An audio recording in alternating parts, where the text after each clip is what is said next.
the Board of Zoning Appeals meeting for December 20, 2011. Will you please stand and join us in the Pledge of Allegiance?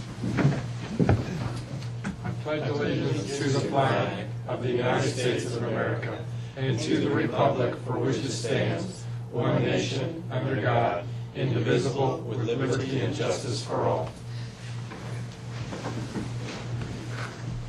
This time I'd like to introduce all the board members, starting on my right.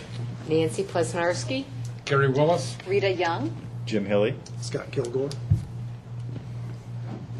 Walt. Say your name.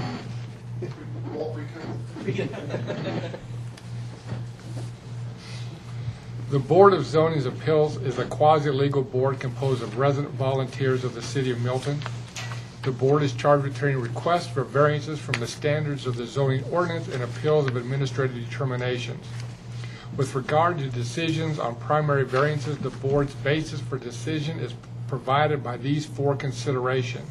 A, relief, if granted, would not offend the spirit or intent of the ordinance. B, there are such extraordinary and exceptional situations or conditions pertaining to the particular piece of property that the literal or strict application of the ordinance would create an unnecessary hardship due to size, shape, or topography, or other extraordinary and exceptional situations or conditions not caused by the variance applicant. And C, relief if granted would not cause a substantial detriment to the public good and surrounding properties. And D, that the public safety, health, and welfare are secured and that substantial justice is done.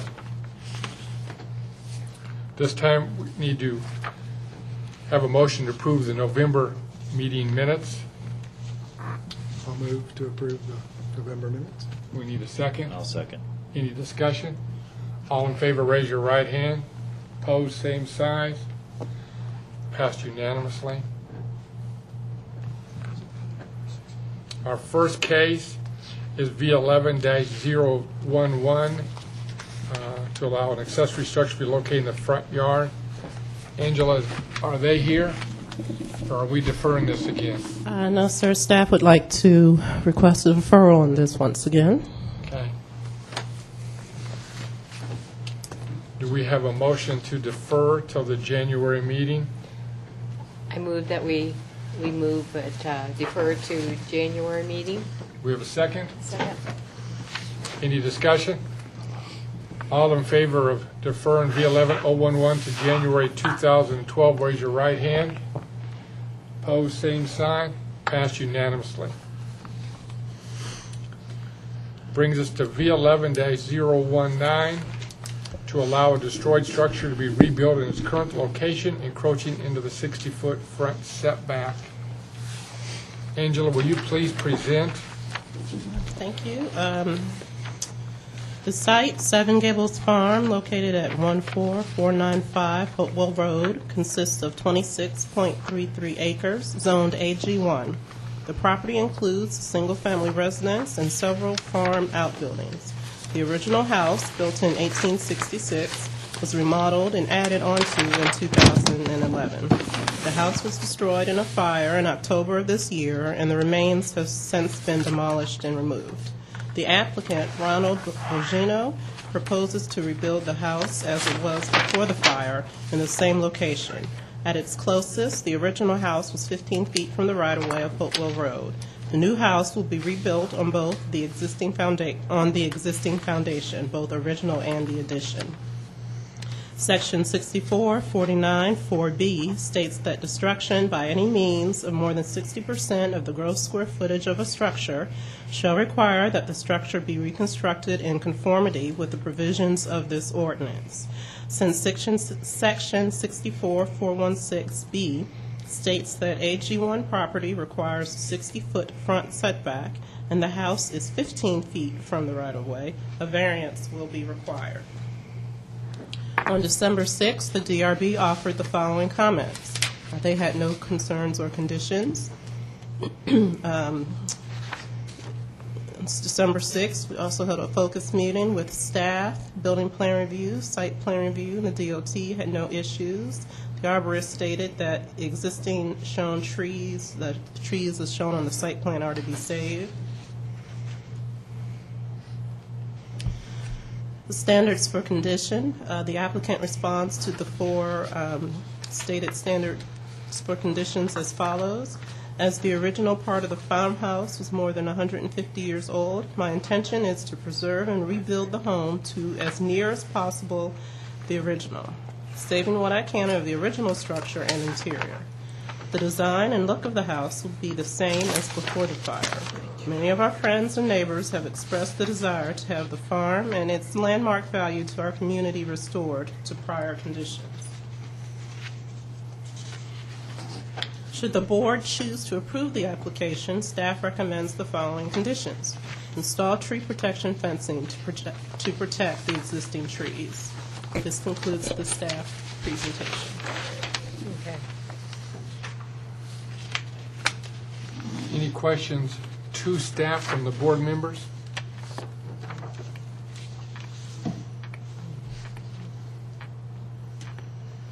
This time, we'd like to ask the applicant to come forward and please present. And if you would, just state your name and address for the record. Good evening. Ronald Lewis Bogino, 14495 Hopewell Road, Milton.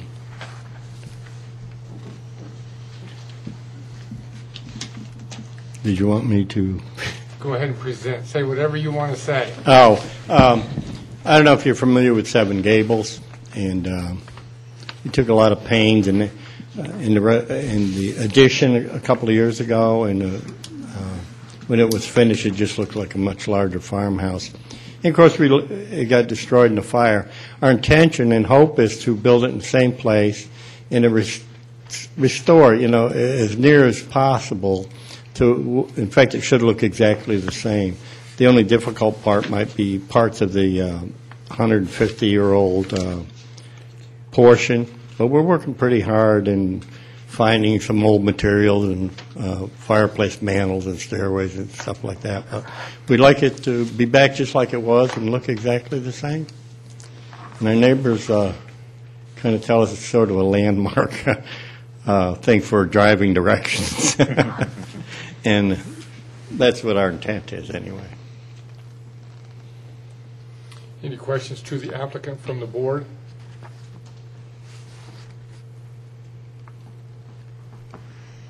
Thank you, sir.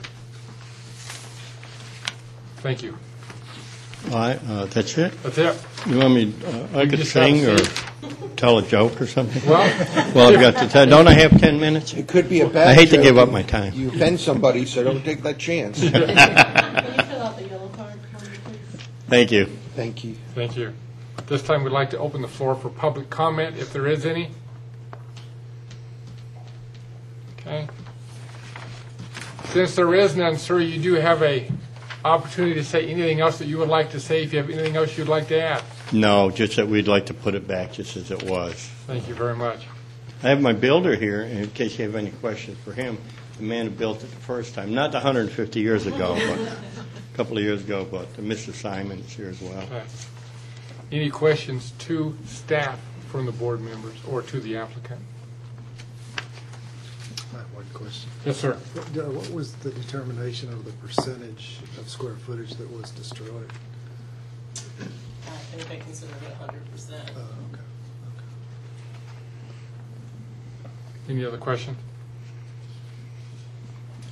At this time, the public hearing is closed. The floor is open for a motion.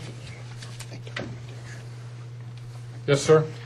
I'll make a recommendation for approval of the variance for case V11-019. This is to allow a destroyed structure to be rebuilt in its current location, encroaching into the 60-foot front yard setback. And this is with the recommended condition that the applicant shall install tree protection fence to protect the existing trees. Second?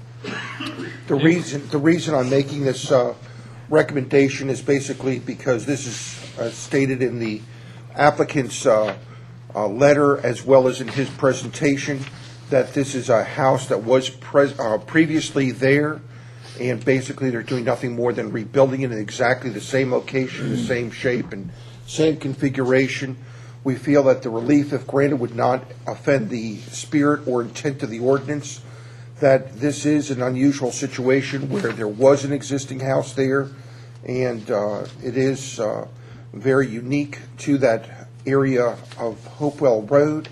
The relief, if granted, would not cause substantial detriment to the public good and surrounding properties, and the public safety, health, and welfare are secure, and that substantial justice would be done by allowing this variance to be approved. Thank you. We have a motion and a second. Do we have any discussion?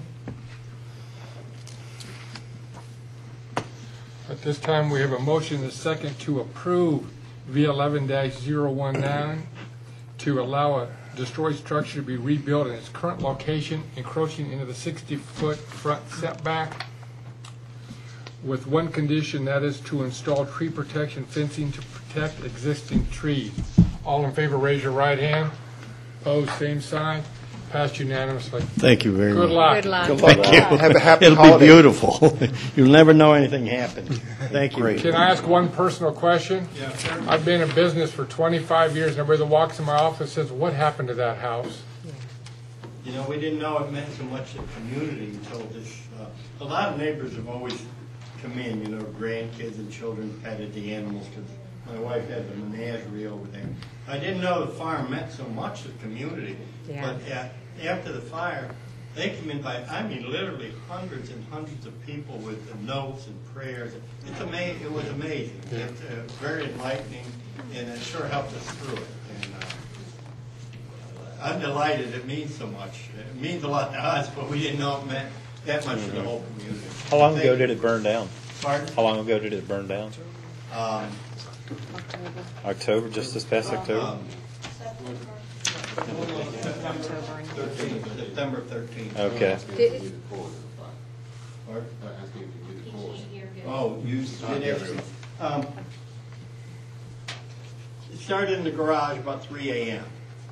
And the insurance companies and all the, of course, the insurance companies really like to subrogate their loss to someone. So Ford was there, General Motors, the golf cart people, power tools. No cause was found.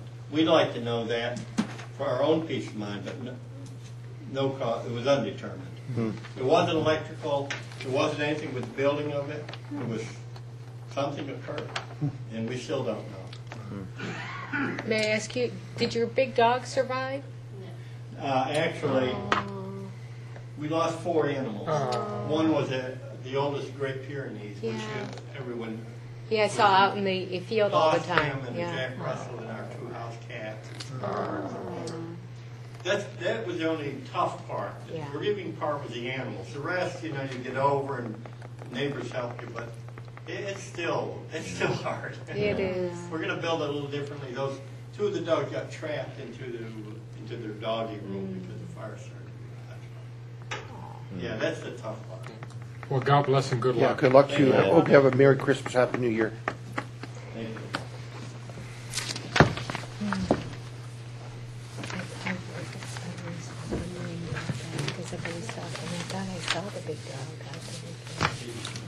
Our next applicant is Z11-020 to allow a neighborhood pool, pool equipment, and deck to be located less than 100 feet from the property line. Angela, will you please present? The site, 3136 Haybridge Lane, is the location of the amenity area of the Brayburn subdivision, a 61.81-acre development in the Crabapple Crossroads overlay.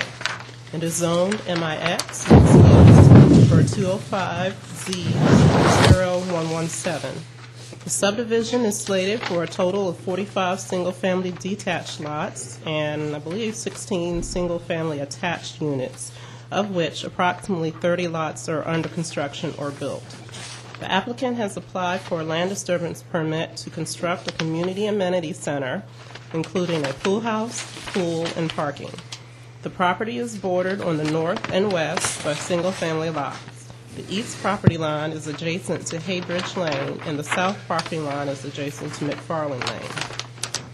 During the permitting process, staff informed the applicant that the pool and pool deck developed within the subdivision had to be at least 100 feet from all adjoining property lines. Section 64-1, definitions of the city zoning ordinance states that property line means a line which separates a lot from other lots or a lot from rights-of-way.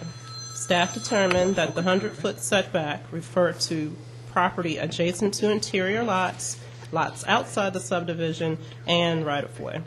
Section 64-162B3B of the zoning ordinance states that pools, pool equipment, and decks must be at least 100 feet from all adjoining property lines. Although the project meets the 100-foot setback along the north and west, the amenity features do not meet the 100-foot setback along the east and south property lines. Therefore, a variance is required. On December 6th, the DRB offered the following comments. They had no questions or concerns. Also on December 6th, staff held a focus meeting, which the following comments were provided. Building plan review, site plan review, and DOT had no comments. The arborist stated that the plan as shown is acceptable. They have discussed with the applicant that additional material may be required to fill in spots where sparsely vegetated. In response to the 4 standards for condition, the applicant states the following. The amenity site does not allow a pool to be built within the current interpretation of the ordinance. By defining adjoining property line as the right-of-way of the subject property, the allowable space is severely limited, making the installation of a pool impossible.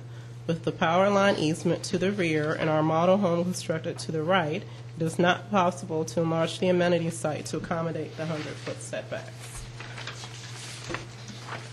Should the board choose to approve the application, staff recommends the following conditions. No conditions at this time. This concludes the staff presentation. At this time, are there any questions to staff from the board? Yes, sir. Just help me understand, by looking at the big plan that's presented in front of us, Haybridge Lane, is lot 21 where the existing model home, is that where that is present? I believe, yes, I believe so. And then the other property that is at the rear, is there any buildings on that lot or any of the lots across the street from this structure? Let me pull up some works. I think I can answer that by looking at some pictures. Sure.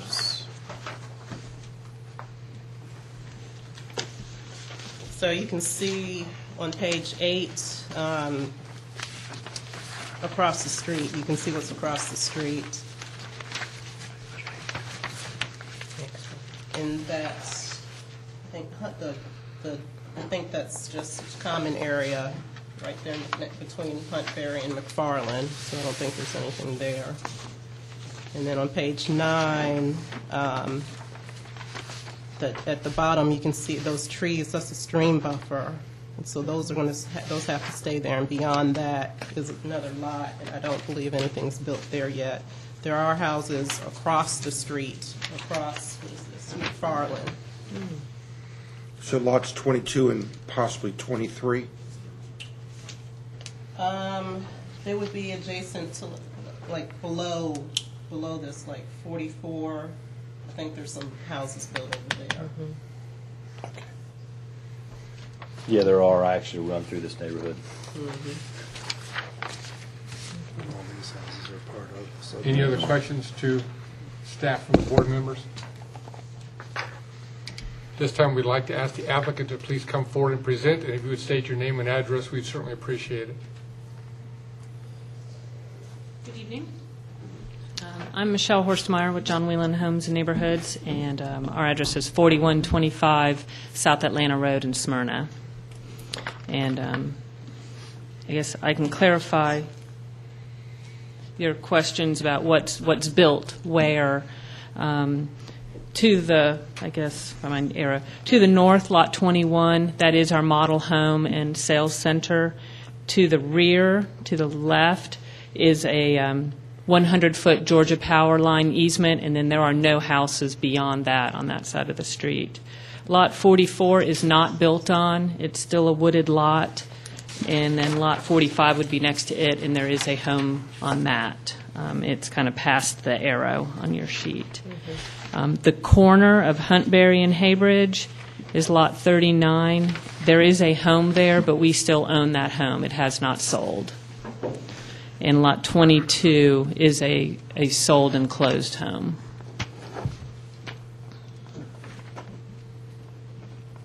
The parking lot is in, so, 22, the parking lot, which is the closest to Lot 22, it is there, already installed.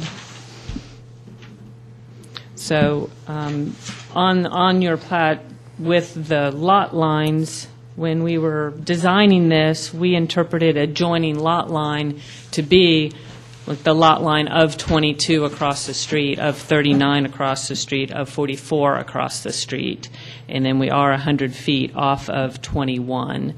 And then when we applied, they came back and said, no, the lot line is actually the right-of-way line at the street, so you need to come in 100 feet from the street, essentially.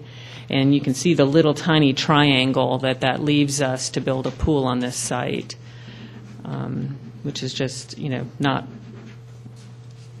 homeowners already are not happy about the size of the pool, so going any smaller into that triangle is just not feasible. We've been through DRB in November with the design of the clubhouse because we are in the overlay district, and that got unanimous approval. If that's of interest. Angela's card. So this is the clubhouse, and we tried, to stay in the vein of the Milton design and keep it simple. You could ask that question. I'd like to ask questions. I'll ask that. Because I have no complaint about embarrassing myself. What is the size of your pool, just out of curiosity? It's essentially the large portion without the curb. It's 60 by 40. And what is the average pool size in a subdivision? That is about average. Some of ours will get to a junior Olympic pool if we expect to have a swim team. In our large neighborhoods where we have 400, 450 plus homes, we'll go junior Olympic so that they can have a swim team. And how big is that? That's bigger than 60 by 40? I think it's about 75 feet long, Okay. I believe. It's 25. It's in Yeah, it's 25. 5 meters? 25 meters. Yeah. Or meters. So not significant. I mean, I think this one's big enough that a person could swim laps for exercise, but you wouldn't be able to have a swim team event. Any other questions for the applicant from the board? How many homes, lots in the neighborhood? There are 52 single-family homes, and then it's a total of 99, so it's at 47 townhomes. Oh. How many have sold, just out of curiosity? Oh, we've only sold one townhome, but we've sold just over 30 single-family homes. Okay. So we had a very good year last year, considering. And it sounds like staff had pictures. I brought pictures of the berm that exists between 21 and the parking lot, but it sounds like y'all have those in the application.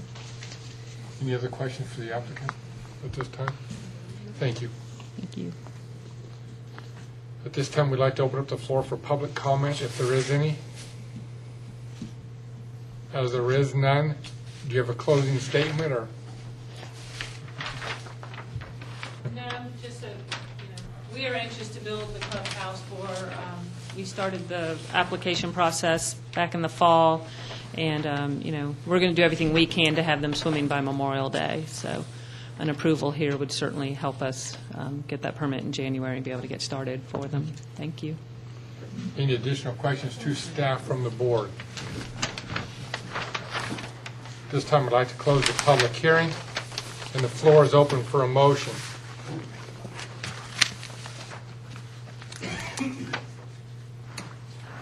Yes, ma'am.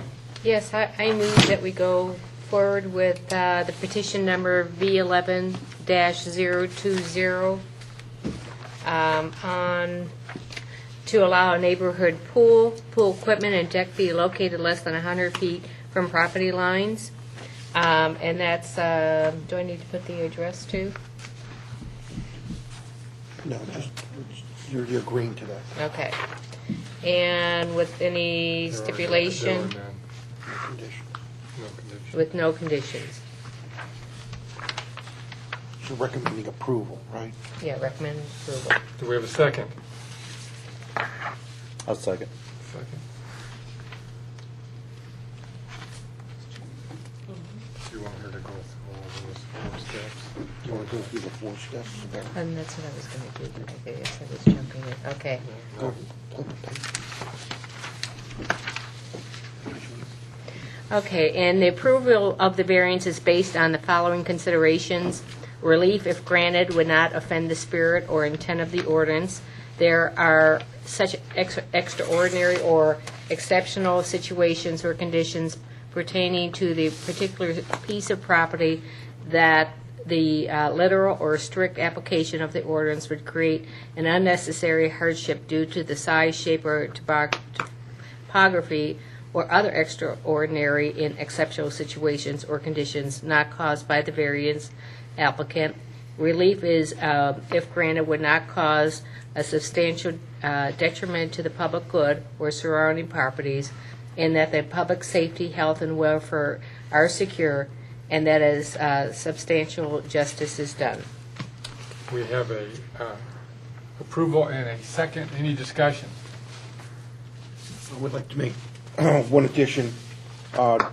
Again, trying to move this because of the power lines, the stream buffer, the house that's already built on lot 21 is already there. To try to move something just doesn't seem to make sense at all. I think overall the master plan of the project showed this recreation area being here so that people know it. And for that matter, if somebody does come in the future and buy it, well, as stated, they want to get right away and get started, so there'll be an existing pool and building there. So anybody who would object to that would not buy a house across the street or next to it. So I think overall that'll be the best thing, is let the market decide if that's something they want to buy or not. I would just second that the spirit and intent of the ordinance is to protect neighbors. Right. In this case, all of the neighbors are certainly in favor of what's to be built there and are fully aware of it. So we're certainly not violating the spirit or intent of the ordinance in any way. We have a motion and a second to approve the V11-020 to allow our neighborhood pool equipment, and deck to be located less than 100 feet from the property lines. All in favor, raise your right hand. Opposed, same size. It passed unanimously. Thank you. Thank you. Good luck to you.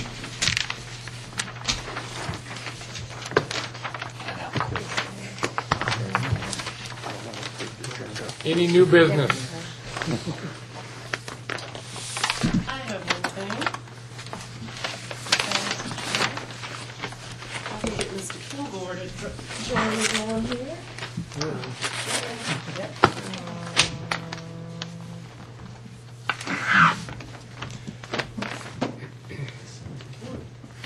So I don't know if you all know, but Scott's going to be leaving us. His appointing council person is going to be leaving the council, and the new one is going to be picking his own representative. But Mr. Kilgore has been he's an original BZA member.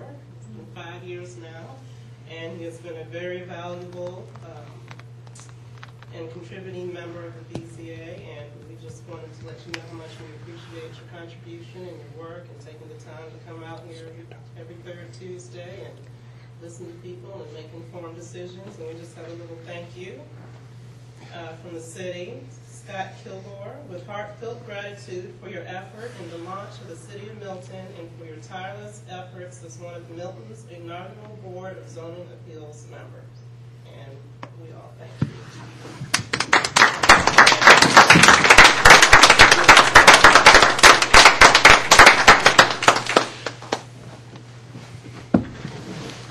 We need a motion to adjourn. Before you do that, just a reminder, nothing we need to take care of at this meeting, but I think next meeting we consider the officers.